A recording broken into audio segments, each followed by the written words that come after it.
নমস্কার বন্ধুরা, kitchen adventure আর family journey চ্যানেলে তোমাদের সবাইকে স্বাগত। আশা করি তোমরা সবাই ভালো আছো আর আমরাও ভালো আছি। তো আজকেও তোমাদের সামনে একটা লাঞ্চ রেসিপি নিয়ে এসেছি। আজকে চিংড়ির এমন একটা রেসিপি তোমাদের সঙ্গে শেয়ার করব, মানে মুখে লেগে থাকার মতো। তো বেশি দেরি করব না, চলো রেসিপিটা শুরু করা যাক। তো চলো আমার কিচেনে। তো বন্ধুরা, রেসিপিটা শুরু করার আগে তো চিংড়ি আমি ধুয়ে বেছে একদম পরিষ্কার করে রেখেছি।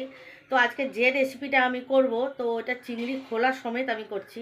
তোমরা যদি মনে করো যে না, খোলা সমেত চিংড়ির এই রেসিপিটা করবে না, তো তোমরা খোলা বাদ দিয়েও করতে পারো। তো উপকরণ কিছু রেডি করা নেই, আগে রেডি করে নিই, তারপর তোমাদের সঙ্গে দেখা করছি। তো বন্ধুরা, চিংড়ি মাছের এই রেসিপিটা আমি চিংড়ি খোসা সমেত করছি। তোমরা চাইলে খোসাটাকে বাদ দিয়েও এই রেসিপিটা করতে পারো। তো উপকরণ কিছু রেডি করা নেই, আগে রেডি করি, তারপর তোমাদেরকে দেখিয়ে দেবো যে আমি এই চিংড়ির উপকরণের জন্য কি কি নিয়েছি। তো বন্ধুরা, এখানে আছে দেখো চিংড়ি মাছ। এটা একদম বেছে ধুয়ে ভালো করে পরিষ্কার করে রেখেছি। আর এখানে আছে দেখো পেঁয়াজ আর কাঁচা লঙ্কা। তো পেঁয়াজগুলোকে আমি এমনি ডুমো ডুমো করে কেটেছি, যেহেতু এগুলো পেস্ট হবে সেই জন্য। আর নিয়েছি দেখো দু রকমের বাদাম, এটা কাজু বাদাম আর এটা আমন্ড। তোমরা চাইলে কাজু বাদাম বা আমন্ড যে কোনো একটা দিয়ে করতে পারো। তো তার সঙ্গে একটু পোস্ত অ্যাড করে দেবে, টেস্টটা একটু ডিফারেন্ট হবে, আর কিছুই না। তো বন্ধুরা, চিংড়ি মাছের রেসিপিটা করার জন্য এখানে আমি একটা ফ্রাইং প্যান বসিয়ে নিয়েছি, আর গরমও হয়ে গেছে। তো এখন এর মধ্যে দেবো আমি সাদা তেল। দিচ্ছি সাদা তেল, অল্পই দেবো। তেলটাকে ভালো করে এমনি চাড়িয়ে দেবো। তেলটা গরম হয়ে গেছে, এখন ওর মধ্যে দিচ্ছি এলাচ, লবঙ্গ, দারচিনি। আর একই সঙ্গে দিয়ে দিচ্ছি এই যে কাটা পেঁয়াজ আর কাঁচা লঙ্কা, এটাও দিয়ে দিচ্ছি। তো বন্ধুরা, আজকের আমার এই রেসিপিটার জন্য টমেটো আজকে লাগবে না। আর এখন দিয়ে দিচ্ছি এই যে দুটো তেজপাতা, আর একই সঙ্গে দিয়ে দিচ্ছি এই যে দু রকমের বাদাম। দিয়ে ভালো করে একটু ভেজে নেব। তো বন্ধুরা, এটা যতক্ষণ হালকা ফ্রাই হচ্ছে, তার মধ্যে আমি এই চিংড়ি মাছের মধ্যে একটু লবণ আর হলুদ দিয়ে দেবো। দিচ্ছি লবণ, দিচ্ছি হলুদ গুঁড়ো। লবণ আর হলুদটা দিয়েছি, এবার ভালো করে চিংড়ির মধ্যে মাখিয়ে দেবো। তো বন্ধুরা, লবণ হলুদটা দিয়ে কিছুক্ষণ চিংড়ি মাছটা মাখানো থাক। আর এদিকে এটাও ভাজা ভাজা হয়ে এসছে পেঁয়াজটা। তো এখন দিচ্ছি জল,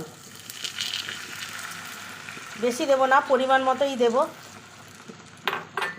একটু নেড়ে দিচ্ছি। তো বন্ধুরা, এই পেঁয়াজটাকে কিছুক্ষণ আমি ফুটিয়ে নেব। আর এই জলটাকেও আমি ফেলবো না, এই জলটাকেও আমি ইউজ করব। তো কিছুটা জলটা এর মধ্যেই মানে কমিয়ে নেব, একটু ততক্ষণ এটা সেদ্ধ হতে থাক। আর সেদ্ধ হওয়ার পরে এই আমন্ডের খোলাগুলোকে আমি ছাড়িয়ে নেব। তো বন্ধুরা, পেঁয়াজ সেদ্ধটা একদম হয়ে এসছে।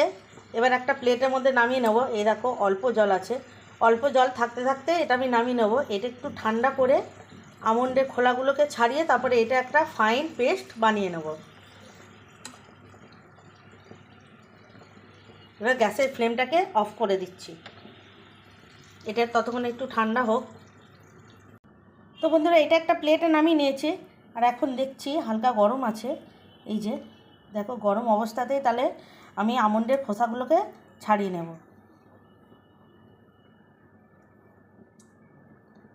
এই দেখো ছেড়ে যাচ্ছে। তো এইভাবেই সবকটা খোসা আমি ছাড়িয়ে নিচ্ছি, এই যে। তো বন্ধুরা, আমি সব খোলাগুলোকে ছাড়িয়ে নিয়েছি আমন্ডের। আর এই তেজপাতা দুটো আমার আর লাগবে না, এই তেজপাতা ছাড়াই আমি এবার এগুলোকে পেস্ট করে নেব। এটা হালকা ঠান্ডা হয়ে এসছে। তো বন্ধুরা, এই দেখো পেস্ট করে নিয়ে চলে এসেছি। এখানে একটা ফ্রাইং প্যান বসিয়ে দিয়েছি। এখন এর মধ্যে দিচ্ছি সাদা তেল, চিংড়িটাকে ফ্রাই করব। আমি এদের পুরো রেসিপিটাই সাদা তেলে করব। তো বন্ধুরা, তেল গরম হয়ে গেছে, এখন এই লবণ হলুদ মাখানো চিংড়িগুলোকে দিয়ে দিচ্ছি। হালকা করে ফ্রাই করে নেব।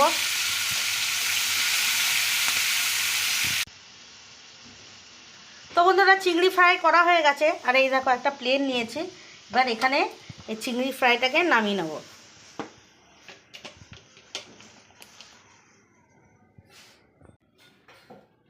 চিংড়িগুলোকে নামিয়ে নিয়েছি। এবার ওই একই ফ্রাইং প্যানে দিচ্ছি অল্প সাদা তেল।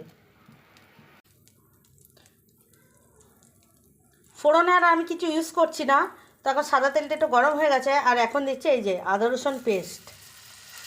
এটা পেঁয়াজের সঙ্গে দিলে ভালো হতো, আর যেহেতু আদা রসুনটা আমার আগে থেকে পেস্ট করা ছিল, তো ওই জন্য আমি আর পেঁয়াজের মধ্যে দিইনি।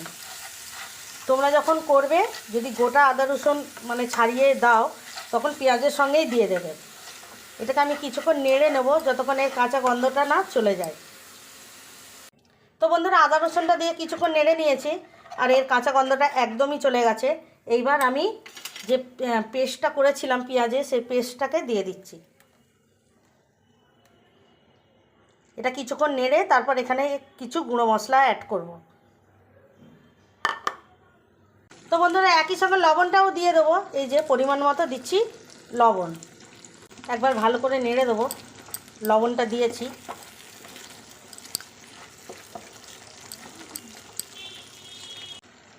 তো বন্ধুরা এই পেস্টটা কিছুক্ষণ নেড়ে নিয়েছে, আর এখন দিচ্ছি এই যে ধনে গুঁড়ো,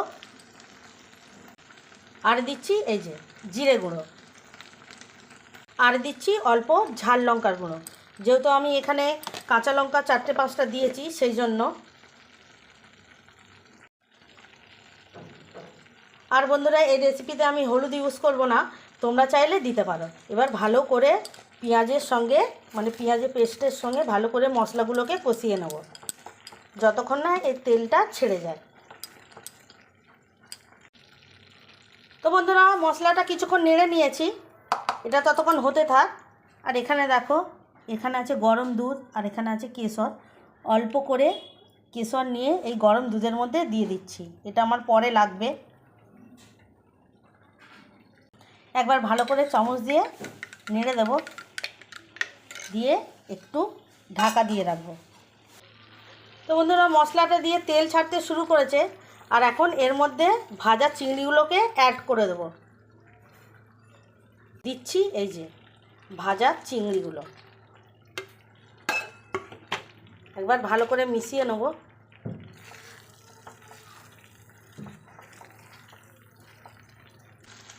তো বন্ধুরা এই ভাজা চিংড়িগুলো দিয়েছি, কিছুক্ষণ মশলার সঙ্গে নেড়ে নেব। আর এখন দিচ্ছি এই দেখো অল্প চিনি, এটা আমি অ্যাড করলাম এর মধ্যে, তোমরা চাইলে নাও দিতে পারো। আর এখন একটু ভালো করে মিশিয়ে নেব। তো বন্ধুরা চিংড়ি থেকে তেল ছাড়া শুরু করেছে, আর এখানে দেখো যে দুধটা আমি রেখেছিলাম ঢাকা দিয়ে, এই যে এবার এই কেশর ভেজানো দুধটাকে দিয়ে দিচ্ছি। পুরোটাই দিয়ে দিলাম। এবার ভালো করে নেড়ে দেবো। তো বন্ধুরা কেশর দুধটা দিয়ে আমি কিছুক্ষণ নেড়ে দিয়েছি, এই দেখো। আর এটা ঢাকা দিতে লাগবে না, এটা ফুটে গেলেই হয়ে যাবে। কিছুক্ষণ এটা ফুটিয়ে নেব। তো বন্ধুরা রেসিপিটা আমার একদম কমপ্লিট, এই দেখো।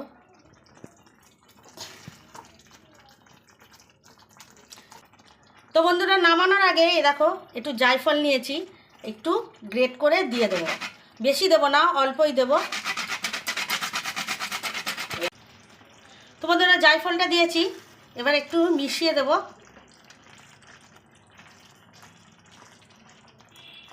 এবার আমি গ্যাসের ফ্লেমটাকে অফ করে দেব। এটা কিছুক্ষণ স্ট্যান্ডিং টাইমের জন্য থাক। তো বন্ধুরা এই দেখো চিংড়ি রেসিপিটা, রঙটা দারুণ এসছে। তো বন্ধুরা রেসিপিটা তোমাদের কেমন লাগলো আমাকে কমেন্ট করে জানাবে। আর শীত চলে যাবার আগে এই রেসিপিটা তোমরা ট্রাই করো, কারণ এত কিছু দিয়ে গরমেতে মানে বলে যে পচা গরম যে পড়বে, ওই গরমে এই রেসিপিটা ভালো লাগবে না। তো বন্ধুরা রেসিপিটা যদি ভালো লেগে থাকে সাবস্ক্রাইব করে শুধু আমার পাশে থেকো। আর আগে যারা আছে আমার সাবস্ক্রাইবার, আর যারা নতুন হয়েছে তাদেরকে অসংখ্য ধন্যবাদ। আর আমি আরও চেষ্টা করব যে নতুন নতুন রেসিপি তোমাদের সামনে নিয়ে আসা। তো আজকের মতো টাটা।